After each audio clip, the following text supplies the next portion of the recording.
حضرت عائشہ فرماتی ہیں کہ رسول اللہ اپنی ذات کے معاملے میں کبھی غصہ نہیں ہوتے تھے. اب یہ بھی ایک سنت ہے، ذات کے معاملے میں غصہ نہ ہونا. ذات کے معاملے میں غصہ ہونا کیا ہے؟ کسی نے مجھ کو گالی دے دی، کسی نے مجھے پتھر مار دیا، کسی نے مجھے کوئی نقصان پہنچایا، یہ ذات کا معاملہ ہوتا ہے. تو عام طور پر دیکھیں لوگ غصہ ہوتے ہیں اسی طرح کے معاملے. ذات کا معاملہ ہو تو خوب غصہ ہو جاتے ہیں. اور یہاں پر غصہ ہونا آپ کا طریقہ نہیں تھا. اس سنت کو ہمیں پکڑنا چاہیے کہ اگر کوئی ہمیں ستائے، ذاتی طور پر ہمیں کچھ تکلیف پہنچائے، تو وہاں ہمیں یہ غصہ نہیں ہونا ہے، کیونکہ رسول اللہ کا طریقہ ہی تھا اس طرح کے معاملے میں غصہ نہ ہونے کا. اس طریقے سے آپ کے خادم تھے، انہوں نے کہا کہ رسول اللہ نے کبھی مجھ کو نہ ڈانٹا نہ مارا. اب یہ ایک سنت ہے.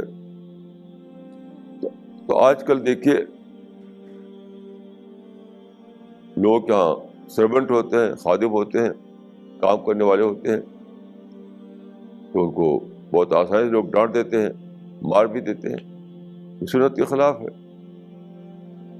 تو جو لوگ سنت کا اہتمام کرتے ہیں صرف اس میں کہ دائیں چلو تو دائیں ہاتھ سے کرو کام، ان کو جاننا چاہیے کہ سب سے بڑی سنت یہ سب چیزیں ہیں کہ آپ اپنے خادم کو ڈانٹے نہیں، اپنے خادم کو حقیر نہ سمجھیں. ڈانٹے کا مطلب حقیر سمجھنا. لوگ سمجھتے ہیں کہ خادم کو ہم مہینے میں تنخواہ دیتے ہیں تو ہم چاہے اس کو ڈانٹیں چاہے ماریں. یہ سوچ غلط ہے. کسی کو حقیر سمجھنا یہ سنت کے خلاف ہے. رسول اللہ سب کو برابر سمجھتے تھے، کسی کو حقیر نہیں سمجھتے تھے. اس سنت کو آپ پکڑیے. اب انسان کو کبھی حقیر نہ سمجھیے، کسی انسان کو آپ ذلیل مت کیجیے. عائشہ کہتی ہے کہ اپنے ذاتی معاملے میں رسول اللہ نے کبھی انتقام نہیں لیا. انتقام کب لیتے ہیں آپ؟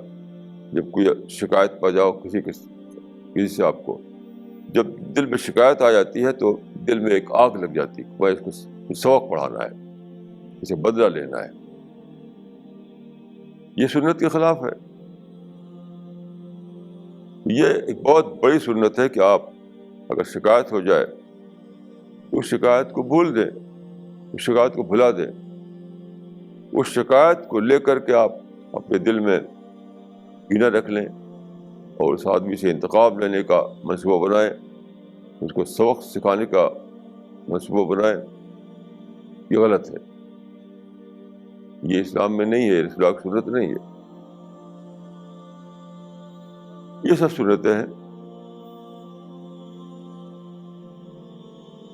تو لوگ جو ہے چھوٹی چھوٹی چیزوں کو تو کہتے ہیں کہ سنت ہے، اور بڑی بڑی چیزوں کو سنتیں بتاتے.